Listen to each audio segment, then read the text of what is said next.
Okay, and I just want to reiterate for anyone that's listening again. I think a lot of people, there's a big misconception that when you're going for sugar free in your life, you're doing diet drinks. You're doing, I mean, there's a whole section. I love gummy bears. Okay. I love anything gummy.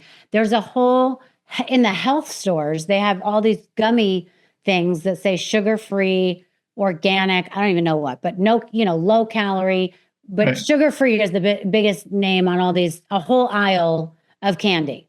Yeah. So you're saying you cannot walk down that aisle. Sugar free means Yeah. nothing. It counts as sugar. Got it. Okay. That would be correct. Okay. Just making sure. Now, So I want to delineate, like, this is for people who have tried everything. mhm, The name of the book, The Last Resort Sugar Detox, is because I'm the last house on the block. right. Like, these are people who have tried everything. And what they've done, 95% of my clients are women between 40 and 80 or 90. And they've tried everything. They've narrowed it down that their Achilles heel for weight loss and health is sugar. They've tried it all, and they've tried every diet and every food and every shake and every pill, and they just, now the science is becoming clear. There's a lot of press about it, and they want to explore the possibility that maybe that's what their issue is. Right. No, I mean, I find this fascinating. And there are a lot of places that people that are real addicts and they're at their wits' end need to do. But I also think it's important for the everyday average person who doesn't realize they're eating so much sugar. This is a fascinating topic. Okay, give us a little bit about what can be. First of all, hold on, let me stop. What do you eat on a given day, morning to night? I want to hear it all. People always want to know what the sugar-free man eats. Yeah. I would say that if I were to describe it in terms of modern, eating pattern, eating things, is I'm keto. I have a keto diet where I eat a lot of animal products, and I eat some greens and some, complex carbs, sweet potatoes, and what have you. And I have attempted to do carnivore. Now, remember also, I have been a vegan. I've been a raw food vegan. I've been, a vegetarian, and I've traveled the whole gamut. And this seems to have helped me both physically, emotionally, mentally, spiritually, to eat a little bit more animal products. But again, going into supermarkets, there's whole aisles about keto. Yeah. Can you can't eat anything that says keto on a package. You can't do it. So those count as processed foods. Ultra processed, yes.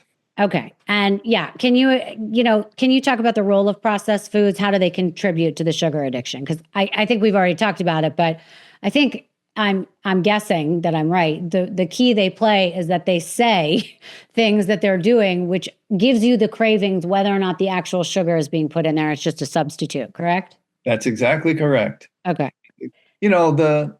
There's a kind of, I don't want to say it, it's a little disagreement in our community, even, that, like, we just have to call all the ultra processed foods problematic, as opposed to just sugar. So you're on the right track there. Okay, so give me 5 foods that people can eat. Well, I mean, anything: chicken, seafood, beef, any kind of greens, sweet potatoes, regular potatoes with, you'd have to keep an eye on, but anything that's whole, that doesn't come in a bag or a box, a can, that your grandmother or her grandmother would have eaten, is okay. What are your thoughts on eating out?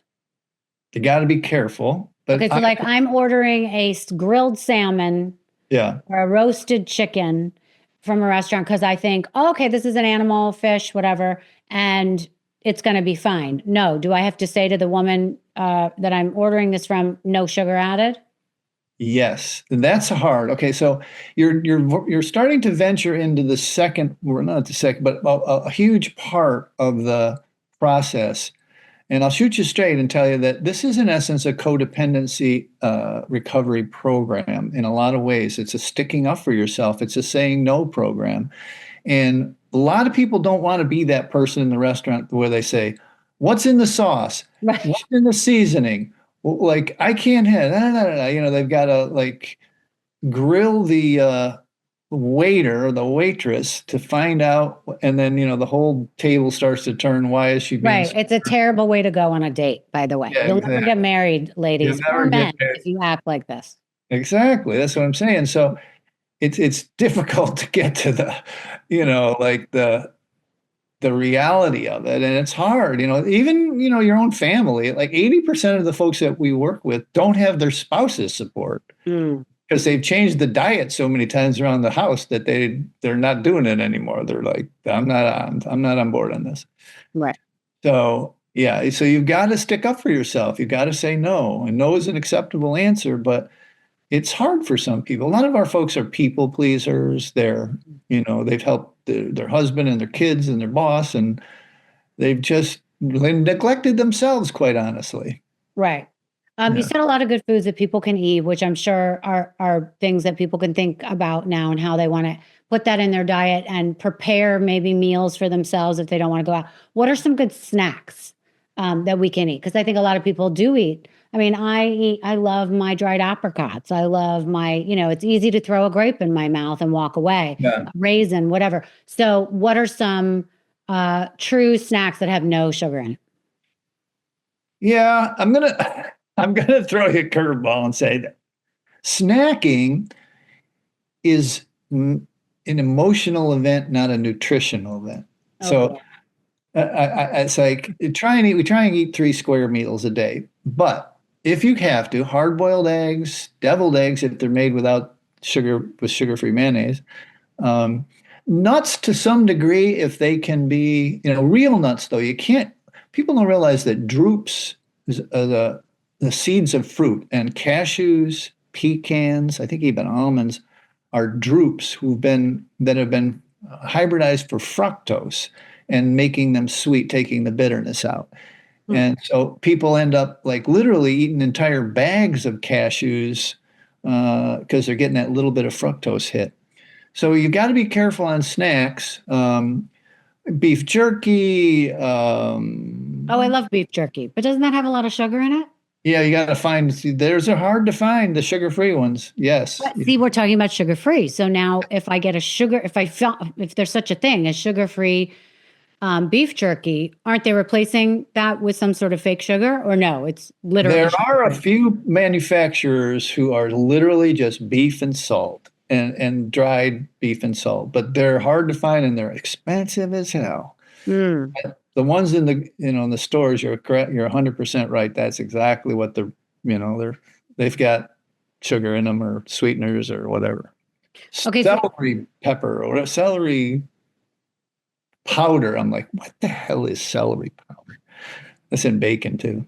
oh, interesting. Okay, so let me ask you a question. What, in your opinion, is the biggest misconception that you want people to know about either sugar addiction, sugar intake, anything that we're talking about here? What do you think that people in general are missing, and is your point with all the work and research that you've done in all these years? Cool. Thanks for asking that question. So we've covered it here, and it does take, like I said, about the arc of a podcast for people to get to the idea that yes, you've got to eat whole food, but you've got to start thinking about this construct that we discussed, which is what am I tamping down emotionally? Like, what am I not dealing with in my life? Right. I continue to use this product. Sometimes not even consciously. Like I always tell people, like you had a rough week and you want to have a beer or a glass of wine on Friday just to chill, to numb out, to not think. You know exactly what you're doing. Hmm. Problem is that with the sugar, like you said, it's in so many things and it's so ubiquitous and near free, a child can get it, is that we don't, and I'm hopefully, you're helping me and other podcasts are helping to understand that you're actually having this a little emotional feeling. You're not looking for a sweet taste on your tongue. You're looking for a dopamine hit. You're looking for a little bit of soothing. True. And if you can kind of cleave apart the food and the emotional benefit of the sugar that you're getting, then you can move towards behavioral change and get out of this mess.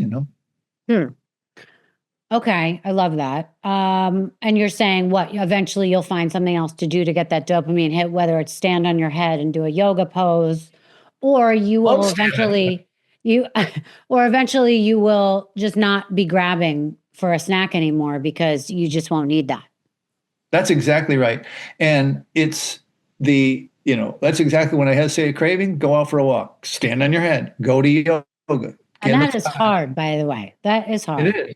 It is hard. But eventually what'll happen as the craving, this will take it takes a little time, but as the cravings begin, you won't say, I feel like chocolate. You'll say, I got to go for a walk. Right. You'll physically, like, you won't, it'll be unconscious that you'll say, I got to go for a walk, or I got to go to yoga, or this boss is an ass and I'm going to yoga tonight, or whatever. Right. Um,